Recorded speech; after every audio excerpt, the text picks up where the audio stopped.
Chers petits observateurs, si je vous dis Lamborghini, vous allez penser spontanément à la Countach, voire à la Miura, mais sûrement pas à la Jarama. Et pourtant, Ferruccio Lamborghini disait que c'était sa voiture préférée. Et aujourd'hui, c'est le petit observateur Louis qui va nous parler de sa voiture. Il y en a eu 300 au monde. C'est un cadeau. Et je tiens à préciser que cette vidéo est sponsorisée par les centres de lavage Wash. On en reparlera tout à l'heure. Salut Louis! Salut Renaud. Ça va bien? Très bien. Je suis ravi de faire cette petite vidéo avec PO. Ça fait longtemps qu'on se parle. Hein. C'est vrai. Et tu m'as dit une chose formidable. Tu m'as dit, on parlait de patrimoine. Ouais. C'est des vidéos patrimoniales. Et tu as dit, moi, je considère cette voiture que je suis gardien de patrimoine. Ouais, exactement. C'est un peu comme une célèbre marque horlogère qui disait, vous n'en êtes jamais complètement le propriétaire, vous n'en êtes que le gardien pour les générations futures. Et moi, cette voiture, elle est très rare. Effectivement, comme tu disais, personne ne la connaît vraiment. Elle a été faite qu'en 328 exemplaires, avec en plus une évolution de design à mi-chemin, entre 70 et 76, donc elle a été redesignée en 73, donc finalement il y a à peu près que 160, 170 exemplaires de chacune des versions. Donc c'est la deuxième version. C'est la deuxième version, celle-là, ouais. Qui a corrigé les petites imperfections de la première. On va y revenir, on va prendre le temps, mais on va être fidèle à la tradition, parce que je sais que tu les as notés. Quels sont les petits détails qui t'enchantent chaque matin quand tu montes à bord de ta Jarama S? Alors déjà, si je pouvais monter chaque matin, je serais le plus heureux. Ouais. Mais on va dire chaque fois que je la prends. Alors il y en a plein en fait, donc on va essayer d'en choisir quelques-uns. Le plus évident, c'est les paupières rétractables. Avec une originalité sur la Jarama que j'ai pas vue ailleurs, c'est qu'en fait c'est rétractable par le bas. Est-ce qu'on peut juste les faire baisser sans démarrer le moteur? On le démarrera tout à l'heure. Ouais. Mais je l'ai vu arriver. C'est vraiment original. C'est original et c'est beau. Ah là là! Voilà. Donc sur la Montréal, c'est rétractable par le haut. Il y a l'Isolélé aussi qui a des feux comme ça, toujours dessiné par Gandini, mais je ne sais plus si c'est par le haut ou par le bas. On les remonte. C'est fiable ça, ou c'est le genre de truc qui une fois sur deux t'as une paupière qui... Non, écoute, moi ça n'a jamais dysfonctionné, ça a toujours marché comme il faut, et je m'en sers régulièrement quand je passe dans un tunnel ou la nuit. C'est beau, c'est beau. Alors ensuite, autre détail, ça c'est prises d'air sur le capot qui sont des réels, contrairement à la Montréal, là tu as vraiment de l'air qui rentre, plus ici, ça lui donne un côté, je trouve, un peu bestial, tu m'as dit que ça avait mais très classe. Alors ça s'appelle des entrées d'air Naka, mais je ne sais pas pourquoi ça s'appelle comme ça. Alors on envoie la question aux petits observateurs. Voilà. Donc si quelqu'un peut nous dire pourquoi on appelle ça Naka. Tu as 4 pages de notes, ou 5 Ouais, d'ailleurs. alors il y a plein de détails. Ici, alors sinon, tu as globalement la forme de la voiture, les proportions qui sont quand même, elle est quand même très basse et très large. Il y a une petite subtilité ici, on voit que le pavillon remonte là pour l'aérodynamique. Ici, on a un décrochage entre la caisse et la fenêtre, c'est assez rare, ça c'est comme des espèces de hanches. On a un passage de roue gigantesque par rapport à la taille de la voiture, il prend quasiment toute la place ici. Et puis on a des détails à l'intérieur aussi, je sais que chez POA on s'intéresse autant à l'intérieur qu'à l'extérieur et ça c'est très bien. Donc on a déjà on a une planche de bord qui est très spéciale avec des rangées d'écrans en bas en haut. Tu vas vite, parce que là, c'est 2 étages, moi, j'ai jamais vu ça. Non. On a l'impression qu'il y a presque un petit escalier avec la terrasse au-dessus. C'est ça. C'est vachement marrant, ça, comme ambiance. En fait, c'est pas bête parce que ça permet d'être sûr que tu les lis tout le temps malgré le soleil. Donc c'est comme une espèce de petite casquette pour les cadrans du bas, qui sont les températures d'huile et d'eau, donc c'est plutôt pas mal. Et puis tu as la signature ici, Ferruccio, gravé sur le volant. Alors l'histoire ne dit pas si c'est lui qui les signe. Ferruccio pour Ferruccio Lamborghini. Pour Ferruccio Lamborghini. Et toi qui sais tout, est-ce que c'était sur tous les volants des Jarama ou toutes les Lambeaux, ou c'est, tu vois? Je pense que sur tous les volants de ce type-là, c'était probablement comme ça, ouais. Donc il y en avait sur les Jarama, je pense que sur les Espada, il y avait les mêmes. Sur les autres, je pourrais pas te dire. D'accord. Bon, on reviendra à l'intérieur, mais tu disais, il y en a eu que 328. Ouais. Tu as beaucoup insisté sur le design. Qui l'a dessiné, cette voiture? En fait, c'est Gandini. Comme souvent, il y avait une collaboration très forte entre Lamborghini et donc le studio Bertone. Et dans le studio Bertone, il y avait le designer phare qui était Marcello Gandini, qui d'ailleurs nous a quittés récemment. Hein, donc on a perdu un des fondateurs de toute cette épopée. Donc c'est Gandini qui l'a designé. Il y a des gens sur les réseaux sociaux qui disent ouais, il s'est un peu moins fatigué que sur d'autres, sur la Jarama. C'est en fait parce que il faut la voir en vrai, hein, pour se rendre compte avec ses proportions que c'est un design que moi je trouve très particulier mais très réussi dans son genre, quoi. Mais là, je voulais revenir sur la date de sortie de la voiture parce que d'une certaine façon, je le disais en intro, on en parlait toi et moi, c'est une voiture qui a été écrasée par la Countach qui est arrivée après et la Miura qui était avant. Ouais. Mais ce que je ne savais pas, c'est qu'en fait cette version-là, c'est aussi un V12, on va tout de suite le dire. C'est exactement le même moteur, à peu de choses près que l'Espada, la Miura et la Countach. Ah ouais. Alors, ils sont réglés un peu différemment, mais c'est à la base le même moteur V12 que toutes ces autres voitures-là. Il n'y a que l'Huraco qui avait un V8, mais toutes les autres Lamborghini partageaient toutes le même bloc V12 avec quelques petites différences dans les réglages et la mise au point. Pourquoi je te demande ça, c'est que moi j'ai cru naïvement, parce que je ne connaissais pas, je me disais, ah ouais, la Jarama, ça doit être la petite Lambo. Pas du tout. C'est le vrai moulin, le vrai V12 furieux et civilisé à la fois qu'on avait sur les autres Lamborghini en dehors de l'Huraco. Et c'est ça d'ailleurs qui fait l'intérêt de cette voiture, c'est qu'en fait elle a une robe assez classique, hein. Il y a une anecdote d'ailleurs que Stanzani avait, l'ingénieur en chef qui avait travaillé sur cette voiture, il racontait que quand elle est sortie au Salon de Genève en 70, il y a Enzo Ferrari qui est venu voir Lamborghini et Stanzani qui a dit elle est très belle cette voiture, ça aurait dû être une Ferrari. Ah ouais, Et il pensait. Tu penses que c'est vrai ça? Ah bah oui, ils se tiraient la bourre, les deux marques se tiraient la bourre joyeusement. Oui, mais pour qu'ils reconnaissent ça, c'est quand même. Et voilà, c'était déjà énorme. Pas le genre à faire des compliments. Ah non, pas du tout. Je pense qu'ils étaient en saine rivalité. Lamborghini voulait toujours plus de chevaux que Ferrari. Il avait d'ailleurs débauché le motoriste de Ferrari, Bizzarini, à cet effet.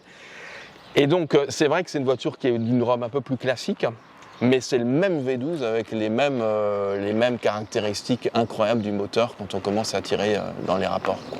Et donc, Ferruccio Lamborghini la conduisait, et tu m'avais dit, c'est pour ça que je l'ai cité, il disait que c'était la meilleure en fait pour lui, je pense pour un usage un peu quotidien. C'est ça, ouais, c'est ça. Il lui a souvent été prêté les propos qu'il en avait une personnelle. Il n'avait pas que celle-là, mais il avait une Jarama, il la conduisait souvent. Et il a souvent déclaré que c'était une voiture de compromis parfait entre une Miura qui est très extravertie, pas très confortable, et une Espada qui est avec 4 vraies places, beaucoup plus grande, un peu une Rolls italienne. Il disait, si vous voulez avoir qu'une voiture, c'est la Jarama. Espada, on a fait une vidéo de présentation avec Alexandre Guerrero, on peut aller sur la chaîne, qui n'était pas un essai, mais qui explique un peu cette berline 4 places plus grande. Et à ma grande surprise, tu m'as dit, la Jarama est en fait, sur la base, c'est une Espada raccourcie, c'est le même châssis, me disais-tu. C'est ça. C'est une plateforme d'Espada qui est sortie un peu avant la Jarama. Donc ils ont raccourci la plateforme de 27 cm, je crois, pour être précis. Et ils ont construit la Jarama à partir de ça. Donc ils ont réutilisé la plateforme. Ils ont aussi réutilisé donc, le moteur. Et finalement, il n'y a que la carrosserie à l'intérieur qui sont spécifiques. Tu disais, je voulais une S. Rien que le logo du S, moi, je peux rester 2 heures. Ouais. Presque, on a l'impression que c'est Zorgloob, là. C'est ça, du Spirou, c'est du Spirou. Ça fait peur. Qu'est-ce qu'elle a de particulier, la S, justement, par rapport au Jarama classique? Alors, la Jarama qui est sortie au début, c'était à peu près la même forme, mais il y avait quelques grosses différences. D'abord, la planche de bord était complètement différente. Et on va dire les choses, elle n'était pas très réussie. La planche de bord de la Jarama première série, elle était un petit peu bâclée. Elle avait moins de refroidissement, elle n'avait pas ici les refroidissements latéraux. Elle n'avait pas ici l'entrée d'air. Elle était plus lourde, je crois, de 80 kg. Ah, ça, c'est une entrée d'air aussi. Ouais. Ça refroidit le moteur. Tu vois, j'avais pas capté une seconde. Ah ouais, c'est super fin. Hein. Ouais. Ça se glisse là-dedans plus des 2 prises. Donc elle avait, la grille là, d'accord. Elle avait moins de refroidissement, elle avait une planche de bord donc pas très bien faite. Elle était plus lourde, je crois, de 80 kg, ce qui est pas rien. Et elle avait un moteur un peu moins puissant. C'est-à-dire? Elle avait 15 chevaux de moins. Celle-là, elle a 365. Je crois que quand elle est sortie, elle avait 350. Et donc, elle ne s'est pas super bien vendue. Et alors, Lamborghini, elle est sortie en 70. En 72, il a dit on va faire une évolution design. Et donc, il a corrigé tous les défauts. Et il a fait donc la Jarama S, qui pour moi, pour le coup, je trouve n'a pas de défaut de conception notable. C'est une voiture Quelque qui est part, ils réussie. sortent le prototype, Ouais, les clients c'est un peu testent, ça. et puis 2 ans après, tu as la version bien finie. C'est un peu ça, sachant qu'ils en ont vendu, je te dis, à peu près 160, 170 de chaque versant, donc on est quand même sur de l'artisanat. C'est une voiture, il faut se rendre compte, sur 6 ans, 328 exemplaires, c'est un exemplaire par semaine, quoi. Donc on est vraiment sur des cadences lentes, où on a le temps de corriger, de faire des commandes spéciales. Celles-là, les inserts bois que d'habitude les Jarama n'ont pas. Et il y a même une histoire marrante sur celle-là, c'est qu'elle devait sortir en gris métal. Le premier propriétaire a dit non, finalement je la veux en or, donc ils l'ont peinte en jaune d'or. Ah ouais. Comme John Lennon, quoi, qui voulait ça rose. Voilà, donc elle est sortie, j'ai plein de photos d'archives où elle est jaune d'or. Pendant de nombreuses années, puis un beau jour, je crois que c'est à peu près il y a 15 ans, son propriétaire qui était aux Pays-Bas, il se prend une rambarde. T'as toute l'histoire. Il abîme un peu l'aile et puis il se dit je vais la repeindre dans le gris d'origine, mais en souvenir de la commande spéciale, je vais mettre un petit peu de jaune dans le gris. Paillettes d'or. Voilà, et donc c'est pour ça qu'elle n'a pas tout à fait une couleur grise, elle a une couleur un peu bronze. C'est marrant cette histoire. Oui, on a toute l'histoire de cette voiture. J'adore. Je te propose, on va ouvrir le capot, mais juste avant, en plus on va voir tes notes, je vais te remettre ton kit wash, parce que tu sais que la vidéo est sponsorisée par les centres de lavage wash, qui nous soutiennent depuis longtemps, et ils ont notamment une appli que tu peux télécharger, qui te permet de trouver les centres de lavage proches de chez toi. Tu l'accrédites, et comme ça quand tu arrives, directement tu mets ton code, et tu peux choisir soit les rouleaux, soit les jets, soit il y a plein d'options. Et ils ont toute une gamme de produits que je suis content de te remettre. Voilà, pour les jantes, pour les cuirs, pour les plastiques, pour les textiles, voilà. Tu as cette microfibre qu'on adore. Tu as même droit... C'est tout doux, hein. Mais celle-là, elle est très, Elle est super on la douce, teste à chaque fois. Tu as 50 € de lavage, c'est-à-dire que quand tu arrives vraiment, là, vous êtes généreux. Tu as un code, et je t'offre aussi les souvenirs d'auto du commandant Châtel, tu sais, où on raconte... voilà, tu pourras mettre tout ça dans la voiture. Merci beaucoup, c'est super sympa de votre part, et puis c'est des beaux produits. Hein. Ça, c'est tes notes. Hein. Ouais. J'aime ça. Donc, on continue l'histoire, mais on va ouvrir la cathédrale. On parce peut que parler le cœur, c'est vrai que pour beaucoup... c'est à la fois fascinant, ça fait peur un peu, un V12. Moi, je vais te demander, voilà, est-ce que tu avais déjà eu des V12 avant? Mais moi, j'entends toujours que les V12, mon Dieu, ça demande quand même... oh là là. Voilà le monument. Attention. Hop là, il n'y a pas une... Oui, ça, normalement, il ne va pas bouger. Là, voilà, c'est bon. D'accord. Sauf s'il y a du vent. Alors attends, s'il bouge, voilà, c'est bon. Là, ça y est, il est bloqué. Mais tu vois, tu as la preuve que je ne l'ouvre pas si souvent. Donc ça veut dire que c'est un V12 qui marche bien. Non, mais surtout, il est propre, enfin, il est à l'avenant de l'automobile, de ta voiture. Il est entre de bonnes mains. Je ne sais pas si on a le droit de donner son nom. Ah si, il faut maintenant. Je l'ai appelé ce matin pour lui demander s'il m'autorisait. Il m'a dit pas de problème. Donc elle est entre les mains de Tony Sisini, qui est quelque part près d'Orly et qui est pour moi le vrai grand mécanicien Lamborghini France. C'est très important de dire son nom parce que acheter une voiture comme ça sans avoir le mécano ou le garage qui peut l'entretenir, ça ne sert à rien. Tony, c'est un vrai. Il est compétent. Il sait tout. Et ce qu'il fait, c'est sérieux. Il connaît parfaitement ses voitures. C'est vraiment un spécialiste des Lamborghini, dont les anciennes. Tony, donc Sisini. Il porte le nom qui va avec. Il est né dedans. Oui, et puis Tony parle italien, il parle à l'usine de Sant'Agata régulièrement, donc il est connu de la marque. Il fait partie des grands garagistes d'Europe, je pense même qu'on peut dire, qui savent entretenir ce genre de V12. Donc, un V12 comme ça, est-ce qu'il faut aller tous les 6 mois le faire vidanger, vérifier, le recaler? Est-ce que c'est fragile? Ou est-ce que, tu vois, moi j'ai le sentiment que voilà, il faut faire super gaffe, que ça demande un surentretien. C'est vrai ou c'est pas vrai? Je vais te donner un exemple. Là, je vais l'amener chez Tony pour sa révision. Elle n'a pas vu Tony depuis 2 ans. Oui, mais tu as fait combien de bornes alors? J'ai fait 3000 bornes. Ah, quand même, ouais. Et tu remets de l'huile tout le temps ou même pas? Tu mets un peu d'appoint d'huile par ici. Ouais. Mais en dehors de ça ne se dérègle pas. C'est des carburateurs Weber, ça a la réputation d'être assez stable. T'en as 6? J'en ai 6. C'est des doubles corps tous? Ouais. Donc tu as 6 carburateurs double corps. C'est comme si corps. tu avais 12. Oui, ça aspire. Hein. Là, c'est des... Mais c'est un moteur... Ça, c'est les filtres à air, c'est ça énorme sur les côtés, très beau. Qui aspire par là. Ouais. C'est un moteur qui est quand même très bien... le layout est très bon, c'est-à-dire qu'on peut intervenir dessus, on voit tout. Donc je trouve qu'il est... C'est quelle cylindrée? C'est pratiquement 3920, enfin quasiment 4 litres de cylindrée. Ce qui n'est pas énorme. Hein. C'est pas énorme, mais alors ce qui est particulier sur ce moteur, et sur tous les moteurs Lamborghini, c'est que c'est un V12 qu'on appelle carré, c'est-à-dire la course et l'alésage du cylindre sont quasiment identiques. Ah, ouais. Donc ce genre de moteur adore monter dans les tours. Et ça monte jusqu'à combien On peut monter jusqu'à 8000 tours. Ce que je ne fais pas personnellement, je ne vais pas jusque-là. Mais il peut monter jusqu'à 8000 et il adore monter dans les tours et il est à l'aise dans les hauts régimes comme dans les bas régimes. Donc c'est un moteur que je trouve superbement bien conçu en fait.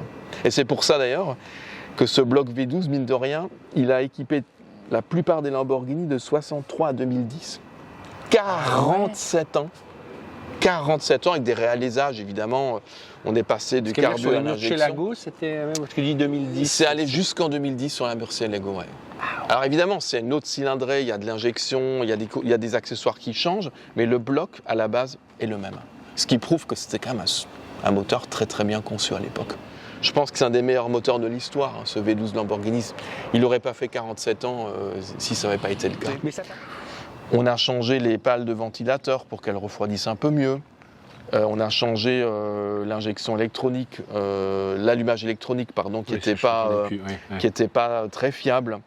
On a fait pas mal de choses au début pour garantir qu'on n'ait plus d'autres soucis après. Mais c'est tout de suite un ticket qui vous assomme ou c'est un... Ah ben c'est un ticket qui est... Non, c'est un ticket que j'avais prévu et qui est un gros ticket mais qu'il faut intégrer.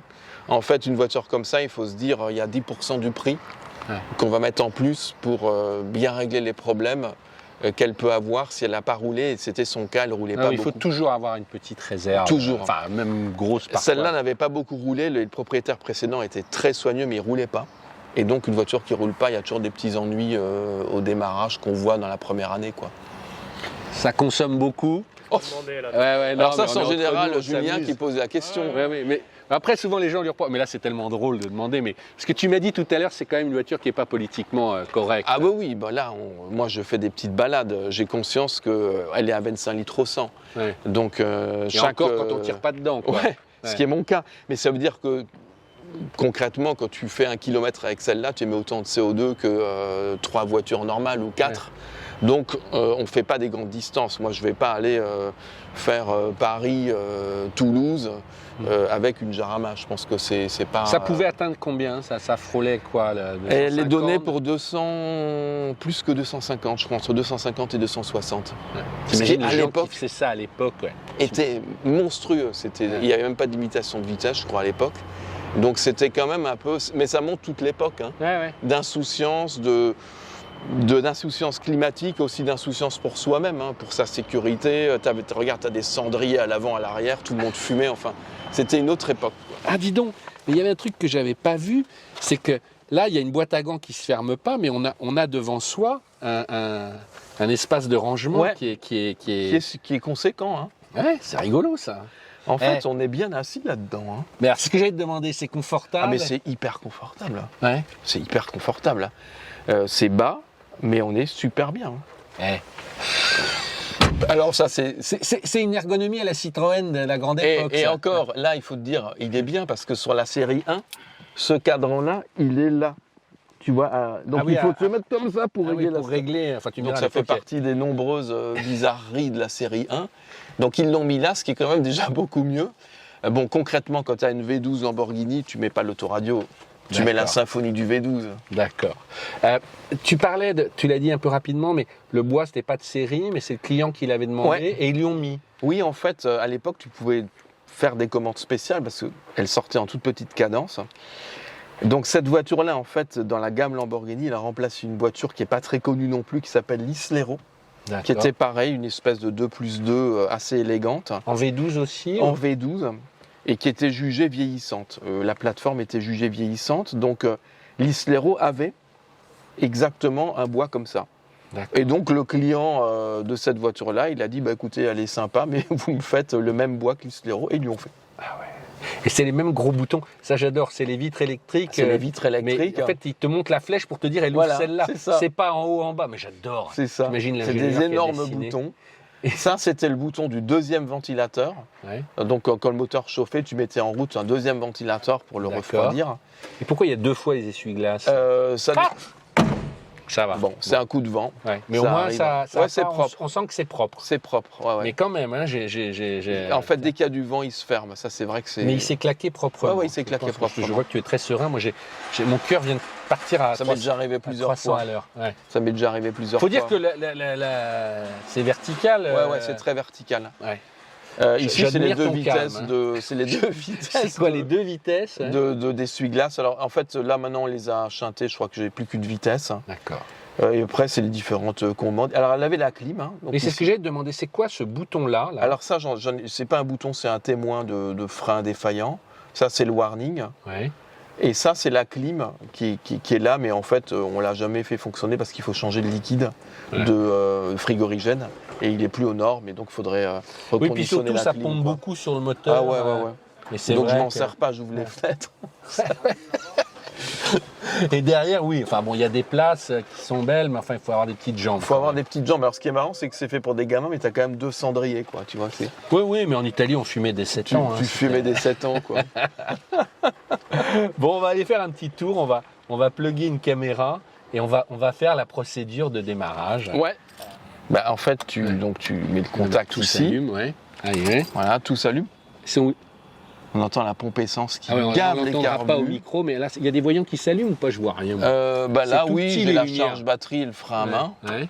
Donc je vais, hop, le Vas-y. frein à main c'est réglé. Ouais. Là, ça va être un démarrage à chaud, donc il va falloir que j'enfonce la pédale. Vas-y, Et voilà, vas-y, et c'est vas-y, parti. vas-y. J'arrive, hein, mais.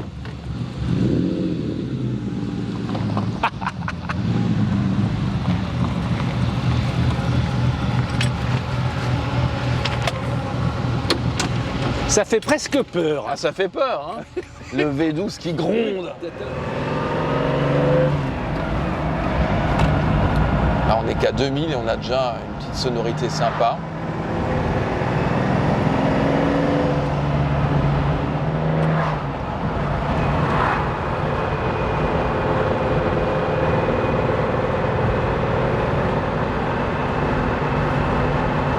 Là, t'es quoi? T'es en 4e déjà? Je suis en 4e. Il y a énormément de couple hein, sur un moteur comme ça. Donc tu n'es pas obligé de rétrograder tout le temps. Tu peux rester sur les rapports élevés, tranquille. Mais c'est dur à conduire ou. Moi, je trouve ça très facile à conduire. C'est une des grandes qualités de cette voiture. C'est qu'elle est très facile à conduire. Mais vraiment? Vraiment. Le moteur est coupleux. Les sièges sont confortables. Tu as vu qu'il y a une luminosité et une visibilité tout autour de nous qui est excellente. Il y a une grosse surface vitrée, tu ne te sens pas du tout enfermé. Le tableau de bord est bien, il y a tous les cadrans sous la main, on voit tout. Enfin, Mais alors, dis autrement, c'est une voiture, on peut cruiser avec? ouais, Parce en fait, moi j'ai le sentiment avec ces supercars qu'il faut toujours être un peu le couteau entre les dents, tu vois ce que je veux dire, et forcément aller vite. Et, pas du tout. Pas Celle-là, du elle tout, est faite, vraiment. tu roules tranquille, tu es bien. Ici, quand si tu montes un peu dans les tours et qu'après tu te retrouves dans un bouchon en ville et qu'il fait 30 degrés dehors, le moteur chauffe un peu. Donc, même il faut, avec le nouveau ventilo et la. Alors ça va, ça surchauffe pas, mais tu as un petit peu le regard dessus quand même pour pas que tu te retrouves dans une situation où effectivement il surchaufferait. Donc il faut juste éviter de rouler comme un fou puis après se retrouver dans un bouchon à 30 degrés dehors.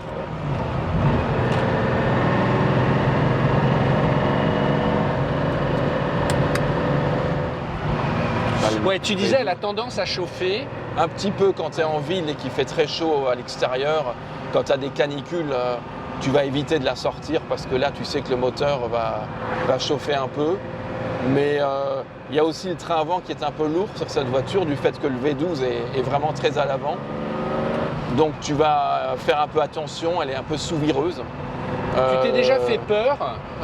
Au début oui, parce qu'elle est un peu sous-vireuse dans les virages, mais maintenant je la connais, donc non, je me suis jamais fait peur. Sur route mouillée, c'est plus délicat? Ouais, forcément, c'est pas une 4 roues motrices, il y a beaucoup de puissance, la masse est très à l'avant, donc c'est pas une voiture que tu vas sortir quand la route est complètement détrempée.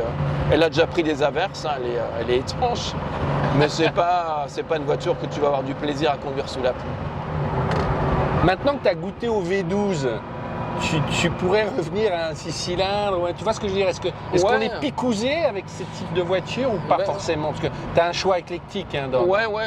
Je pense que il y a une magie hein, sur un V12 qui est particulière.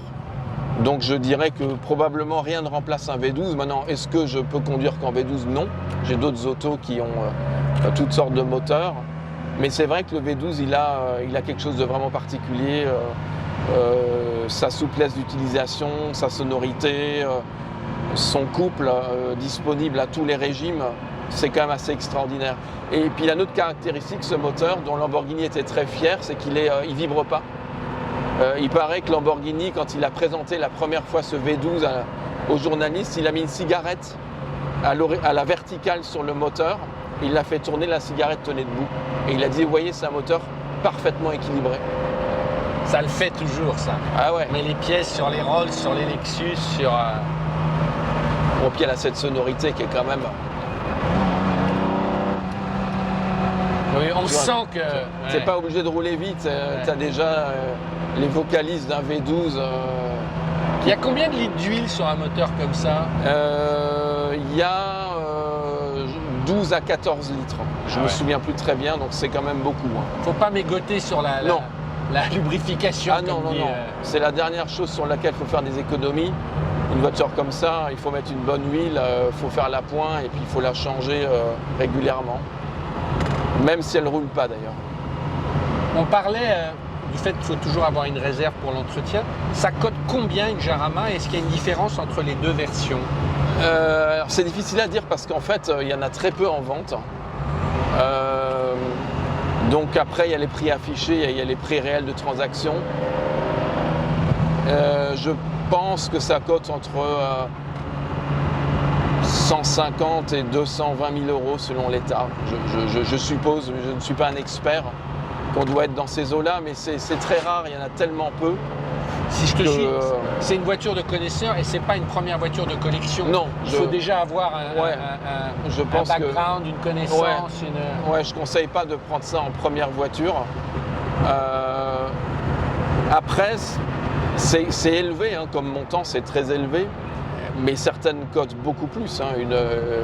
Une Spada, c'est à peu près pareil. Mais une Mura ou une Countach, on est sur des valeurs complètement astronomiques. Hein. Ah oui. Donc c'est une voiture très onéreuse, mais en même temps, c'est une des moins onéreuses qui dispose du V12 commun à toutes ces autos de l'époque. Et d'autre part, on peut le voir aussi comme un... Enfin, c'est pas un placement, mais elle ne perdra plus de valeur aujourd'hui. Ah oui, probablement. Alors moi, personnellement, c'est pas le calcul, je ne la revendrai jamais. Autant que faire se peut, je la vendrai pas. Oui, mais si un jour tu avais un problème dans la vie, ça peut arriver tout. Parfois, tu as des actions qui décotent plus. C'est vrai. Moi, j'essaye d'expliquer ça parfois. En principe, elle conserve bien sa valeur. Voilà. Ouais. Franchement, c'est une des plus belles du marché, non? Tu vas être modeste, mais il n'y en a pas 30 000, il n'y en a pas 160 dans cet état. Il y a un expert qui m'a dit ça, Il m'a dit que c'est certainement une des plus belles qui existent. POA, vous avez la plus belle des Jarama. C'est probable. C'est probable que ce soit une des plus belles. Il y en a qui ont été refaites, qui sont très belles, mais celle-là, ce qui est particulier, c'est qu'en dehors de la peinture, tout est d'origine. La sellerie, tout ça. Tout est d'origine. Tout. Donc elle est complètement d'origine. Donc c'est vraiment un vestige qui a traversé le temps. Dans un état qui est vrai, c'est vrai qu'elle est presque comme si elle sortait de la concession. Ah mais ce qui est amusant, c'est vrai que souvent les Lambeaux, il y a un côté très show-off, très star. Ouais. Celle-là, c'est la discrète. Quoi. Exactement. Et c'est pour ça que je l'ai choisi. Je trouve que le concept de puissance, d'un formidable moteur avec une robe discrète et assez classieuse est très sympa. On est dans l'esprit d'Aston Martin ou de certaines Ferrari, et c'est vrai qu'on ne l'attend pas de Lamborghini. Donc ça surprend,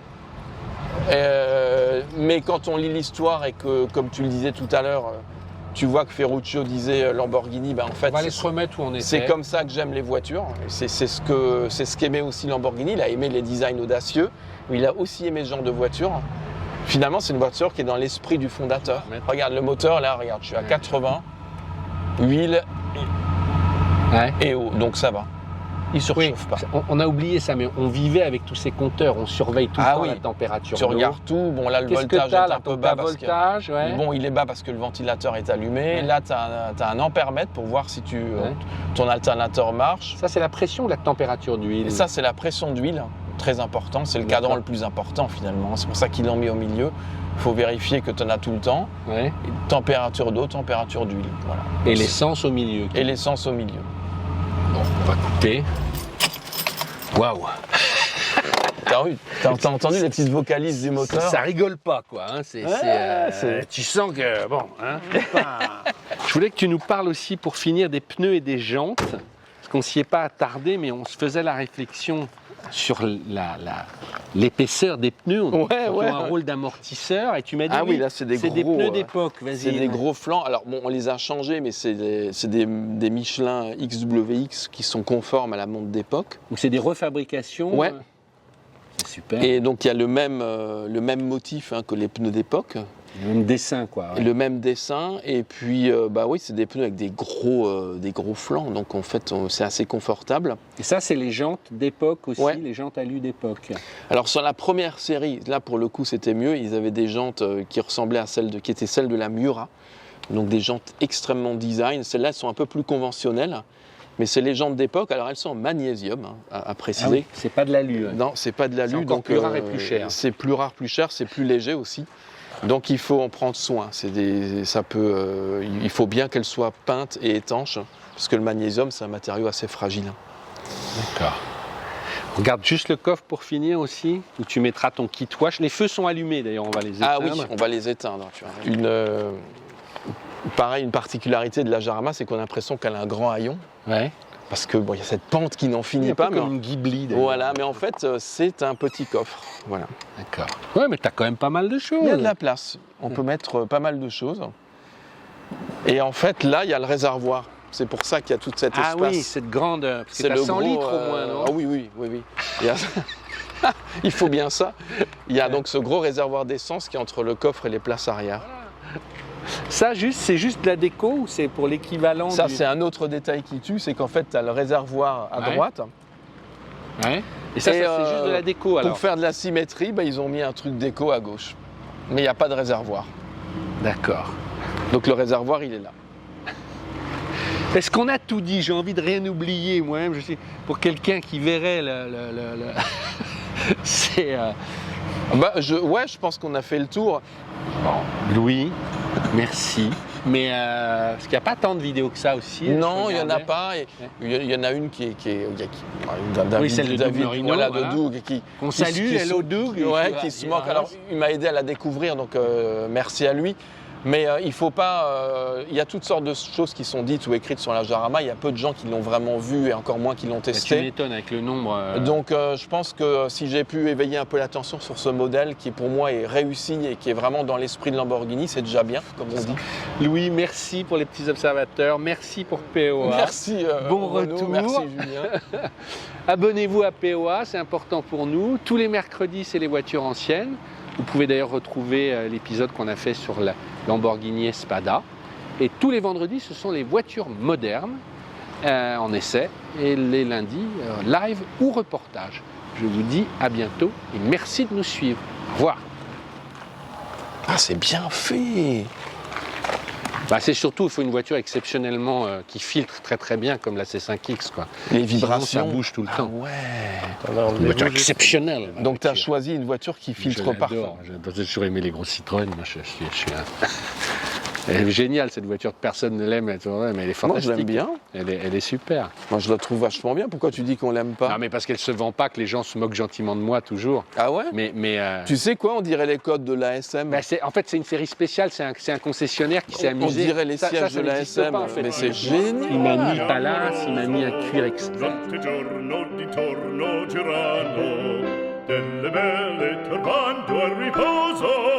Ma ci settuato gino d'amor